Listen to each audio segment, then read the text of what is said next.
Truth and Treason. Remembering Helmuth Günther in an Age of Silence by Graycie Green. In the shadow of one of history's darkest regimes, the story of Helmuth Günther shines with a rare and radiant moral clarity. Here was a young man, barely more than a boy, who saw through the fog of propaganda that clouded the minds of so many adults around him. While the world around him echoed with fear and conformity, Helmuth found within himself a moral compass that pointed unerringly toward truth and justice. Reflecting on his life, we see a young individual who embodied the essence of spiritual courage, the willingness to stand up for what is right, even when the cost is unimaginably high. Helmuth's resistance, rooted in quietly listening to forbidden broadcasts and bravely sharing the truth, reminds us that spiritual integrity is not measured by age or status, but by the depth of one's commitment to what is right. A young voice against the machinery of lies. Helmuth's story takes place in Hamburg during the height of Nazi control. He was just a teenager, faithful, intelligent, and unafraid to question what others blindly accepted. After secretly tuning into the BBC radio broadcasts, he heard reports of the war that sharply contradicted Nazi propaganda. The truth he discovered compelled him to act. He began translating those forbidden broadcasts into German and distributing leaflets throughout his city. In those papers, he wrote words echoing from both conscience and scripture, calling his fellow Germans to awaken, to think, and to remember that truth is not treason when lies rule the land. Among the fragments preserved in the archives of his writings and testimonies, he quoted sentiments such as, "God gave man reason and conscience, not to be silenced by authority, but to serve truth." And from a banned British broadcast, "The day will come when every man must answer for what he believed and what he ignored." These reflections reveal that Helmuth's rebellion was not born of hatred for his country, but of love for truth. Scripture and conscience, the voice of faith. Helmuth's courage was deeply rooted in his spiritual upbringing. He drew from the sacred texts that command believers to stand against falsehood and defend righteousness. From the Bible, "You will know the truth, and the truth will set you free." John 8:32. Take no part in the unfruitful works of darkness, but instead expose them. Ephesians 5:11. Speak up for those who cannot speak for themselves, for the rights of all who are destitute. Proverbs 31:8. And from the Quran, the message resonates across time and creed. O you who have believed, be persistently standing firm in justice, witnesses for Allah, even if it be against yourselves or your parents and relatives. Surah An-Nisa 4:135. And do not mix the truth with falsehood, or conceal the truth while you know it. Surah Al-Baqarah 2:42. Indeed, Allah does not like the arrogant or the deceitful. Surah An-Nisa 4:36.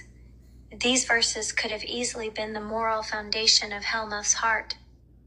A call for truth, justice, and humility in the face of tyranny. The leaflets of truth. Helmuth's leaflets, written by hand and typed by night, were his sermons. They spoke against war, against deceit, and against blind allegiance.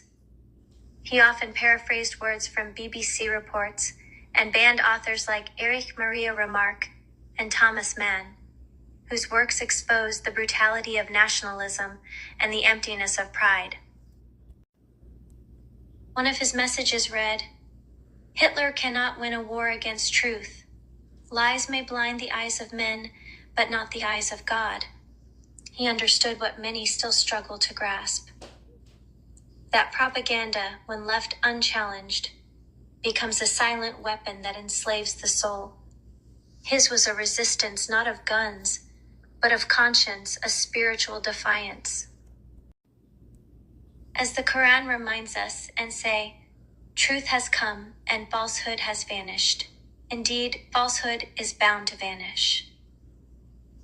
Surah Al-Isra, 1781. A call to the living. Helmuth Günther reminds us that truth, like light, cannot be forever hidden. Before his execution at age 17, he reportedly said, "I know that what I did makes sense, and I'm proud of it." His words are a testimony not only to his faith, but to humanity's ongoing test of moral will. The Bible tells us, "Blessed are those who are persecuted because of righteousness, for theirs is the kingdom of heaven." Matthew 5:10. And the Quran echoes, "Do not think of those who have been killed in the way of Allah as dead. Rather, they are alive with their Lord, receiving provision." Surah Al-Imran 3, 169. Helmuth Günther lives on not in body, but in spirit. His sacrifice is a lamp for every generation that faces censorship, deception, and fear. Final reflection. Truth has always been the first casualty of tyranny. Today's battles may look different, fought with algorithms instead of armies, through censorship instead of prisons, but the principle remains the same. Those who control information control the mind. Helmuth's courage calls each of us to stand guard over our own hearts and tongues. Let us never let these martyrs of truth, young, faithful, and unbroken, have died in vain. They are lessons, not relics. Their voices are echoes of conscience whispering to a generation drowning in noise. Speak, even if your voice shakes. Under the Nazi regime, a lot of authors were banned because their works were seen as politically or morally undesirable. Some well-known authors whose books were banned include Erich Maria Remarque, known for All Quiet on the Western Front, which depicted the grim realities of World War I and was seen as undermining the glorification of the military. A hospital alone shows what war is. This kind of quote reflected the stark reality of war, which would have been something Helmuth wanted people to recognize beyond propaganda. Thomas Mann, a Nobel Prize-winning author, whose works and open criticism of the Nazis made him a target. Tolerance becomes a crime when applied to evil. Man's emphasis on moral responsibility would resonate with Helmuth's own sense of standing up against the regime. Bertolt Brecht, the famous playwright and poet, was banned for his Marxist views and his critiques of fascism. Unhappy is the land that needs a hero. Brecht's works often questioned the nature of authority and heroism, which aligns with the kind of critical thinking Helmuth was encouraging. Stefan Zweig, a popular Austrian writer whose humanist and pacifist views were not welcomed by the regime. History is the most dangerous product that the chemistry of the intellect has concocted. Zweig's reflections on history and morality would have been relevant to Helmuth's efforts to get people to look at the true nature of their times. Franz Kafka. Though Kafka wasn't as widely known at the time, his existential and often surreal works were on the banned list. A book must be the axe for the frozen sea within us. Kafka's idea that literature should break through complacency would echo Helmuth's mission to shake people out of the numbness of Nazi propaganda. Sigmund Freud, the founder of psychoanalysis, had his works banned due to the regime's disdain for his theories and Jewish heritage. These are just a few examples, capturing the spirit of the banned authors and the kind of intellectual resistance Helmuth was tapping into through the broader banned literature of the time. Helmuth's courage is part of a larger tapestry of moral action. Threads woven by those who refuse to remain silent in the face of injustice. His voice, though silenced by tyranny, continues to echo through history as a reminder that truth cannot be chained. In every age, God raises hearts like his young, pure, and steadfast to remind the world that light shines brightest when darkness tries to reign. Dietrich Bonhoeffer, another anti-Nazi dissident. Silence in the face of evil is itself evil. God will not hold us guiltless. Not to speak is to speak. Not to act is to act. This quote aligns beautifully with Helmuth's belief that he couldn't remain silent in the face of injustice.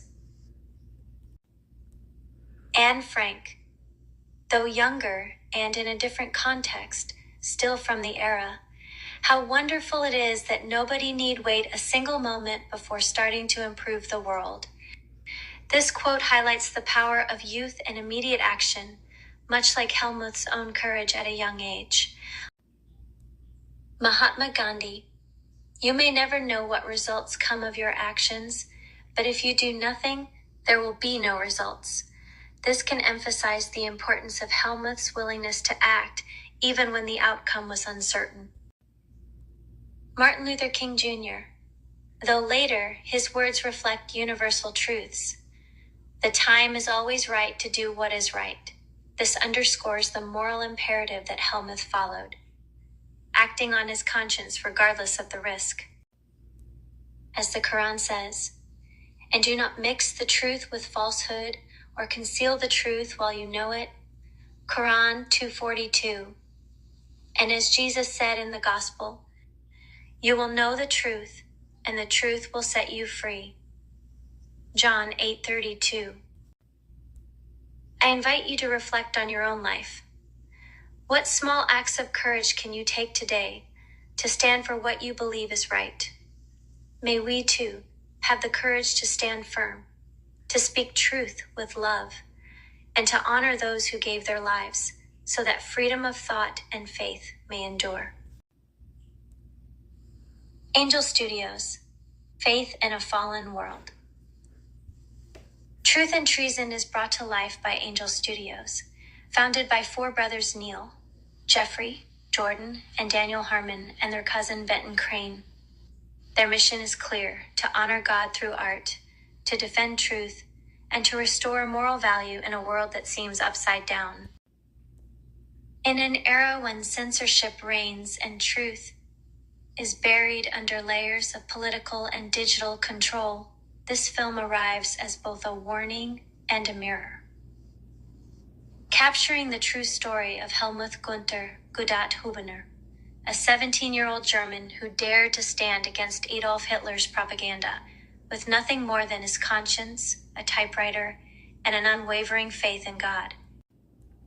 This film isn't just history, it's a mirror for today.